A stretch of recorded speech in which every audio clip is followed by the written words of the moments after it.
बिस्मिल्लाहिर्रहमानिर्रहीम। अस्सलाम वालेकुम ऑल फ्रेंड्स। ऐसे तमाम फ्रेंड्स जिन्होंने मेरा चैनल अभी तक सब्सक्राइब नहीं किया, काइंडली वो उसे सब्सक्राइब कर लें और बेल आइकन पे प्रेस करें ताकि मेरी आने वाली हर वीडियो का नोटिफिकेशन आपको मिल सके। तो दोस्तों, आज हम बात करेंगे कि जब भी जंग स्टार्ट होती है तो सारी दुनिया ये कह रही होती है कि गोल्ड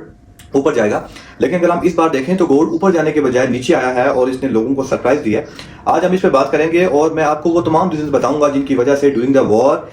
गोल्ड जो है वो नीचे आता है और कौन कौन सी ऐसी सिचुएशंस हैं कि जिनमें गोल्ड ऊपर जाने के बजाय जो है वो नीचे आता है। 90% लोग इस बात को नहीं जानते, तो वीडियो एंड तक देखिएगा। वो तमाम अवामिल जिनकी वजह से गोल्ड ड्यूरिंग द वॉर ऊपर जाता है और वो कौन से अवामिल होते हैं कि वॉर के दौरान गोल्ड नीचे जाता है, मैं इंशाअल्लाह कोशिश करूंगा कि जितना आसान अल्फाज में बात करने की कोशिश करूँ। सो गाइस, अब वीडियो करते हैं स्टार्ट। सबसे पहले हम बात कर लेते हैं कि ड्यूरिंग द वॉर जब सब लोग ये सोच होते हैं कि गोल्ड ऊपर जाएगा, तो गोल्ड ऊपर जाने के बजाय नीचे क्यों आ रहा होता है। देखिए, जो बड़े बड़े ट्रेडर्स होते हैं, इन्वेस्टर्स होते हैं, या हम जिनको वेल्स बोलते हैं ट्रेडिंग लैंग्वेज पे, जब जंग शुरू होने का खदशा होता है तो बेसिकली ये खुद अकेले तो ट्रेड कर नहीं रहे होते हैं। इनकी बहुत बड़ी टीम होती है जो मुकम्मल तौर पर मुख्तलिफ चीज़ों को मुशाहिदे की सूरत में देख रही होती है। तो जब सिचुएशन होती है वॉर की, तो इनके उन कंट्रीज के हाई ऑफिशियल के साथ राब्ते होते हैं और उन राब्तों की वजह से जो है इनको जो न्यूज़ होती है वो सही का पता चल रहा होता है कि अभी अगर मिसाल के तौर पर एक कंट्री दूसरे कंट्री को धमकियां दे रहा है तो उन धमकियों के पीछे यानी कि सिर्फ धमकियां ही हैं या वो धमकियों से आगे बात जंग की तरफ जाएगी। अगर तो इनके मुशाहिदे में ये बात आ जाती है कि इस टाइम पे जो सिचुएशन है वो बहुत ज्यादा टफ चल रही है और वाकई आने वाले वक्तों में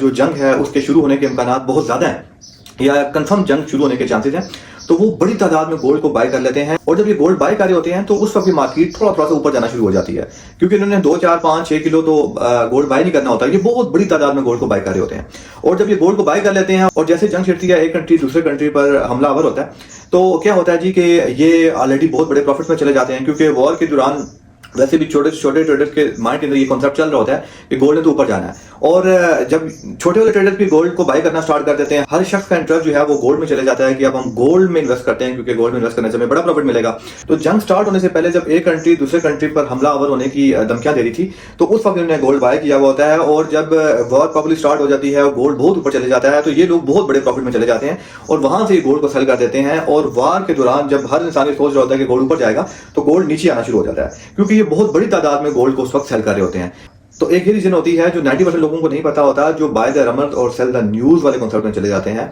और अपना लॉस कर देते हैं।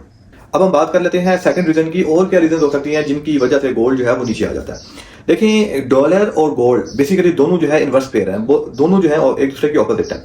तो जब भी डॉलर इंडेक्स स्ट्रॉन्ग होता है तो गोल्ड जो है वो नीचे आना शुरू हो जाता है।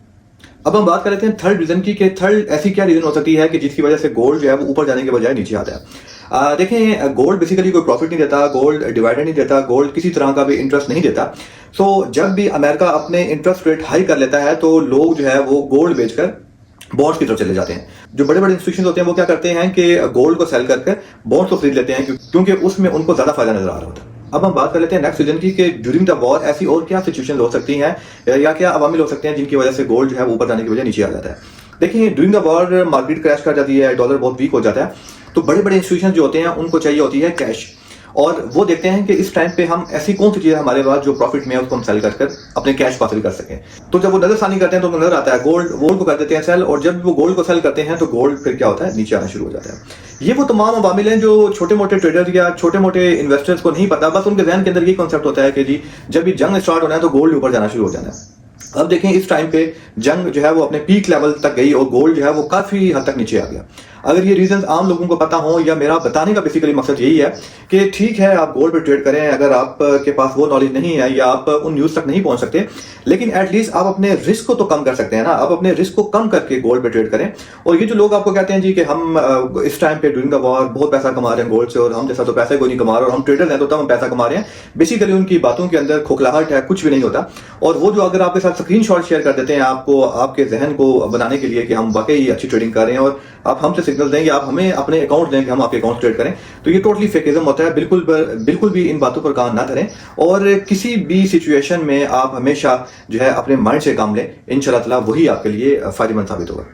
अब हम बात कर लेते हैं कि अमूमन ऐसा भी होता है कि हमें जंग दिखने को मिलती है या दो मेजर कंट्रीज एक दूसरे के सामने खड़ी हो जाती है, लेकिन वो जो जंग होती है वो बिल्कुल भी मार्केट पे असरअंदाज नहीं हो रही होती। देखिए, हर जंग का भी जो असर है मार्केट पे वो एक जैसा नहीं होता। मिसाल के तौर पर अगर ऑब्जर्वेंस में ये बात सामने आए कि जो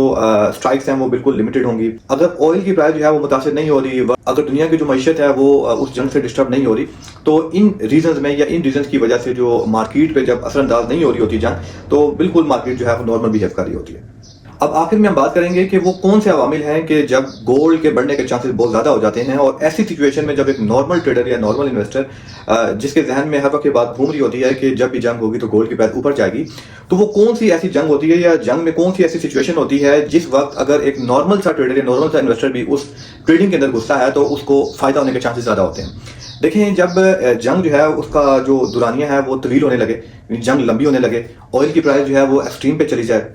दुनिया की जो मैशियत है वो डिस्टर्ब होने लगे, स्टॉक मार्केट क्रैश हो जाए, डॉलर जो है वो वीक हो जाए, तो इस वक्त बहुत ज़्यादा चांसेस होते हैं गोल्ड के ऊपर जाने के। सो गाइज, उम्मीद है कि ये वीडियो आपको पसंद आई होगी, और अगर आप गोल्ड ट्रेडिंग कर रहे हैं, ऑयल ट्रेडिंग कर रहे हैं, तो मेरे चैनल को जरूर सब्सक्राइब करें, क्योंकि मेरी यही कोशिश होती है कि मेरी वीडियोस देखने के बाद अगर कोई शख्स इन रियल फॉर्म में ट्रेडिंग कर रहा है, चूंकि बहुत से लोग ऐसे होते हैं जो मुकम्मल ट्रेडिंग की अवेयरनेस लिए बगैर ट्रेडिंग कर रहे होते हैं और फिर वो लॉस का शिकार हो जाते हैं। मेरी वीडियो देखने के बाद अगर कोई शख्स मिसाल के तौर पर ट्रेडिंग करता है, रियल ट्रेडिंग करता है, डेमो ट्रेडिंग करता है, तो अगर डेमो ट्रेडिंग कर रहा है तो उसको लर्निंग में आसानी हो, रियल ट्रेडिंग कर रहा है तो एटलीस्ट वो लॉस से बच सके। सो गाइस, मिलते हैं इंशाल्लाह नेक्स्ट व्लॉग में, तब तक के लिए अल्लाह हाफिज़।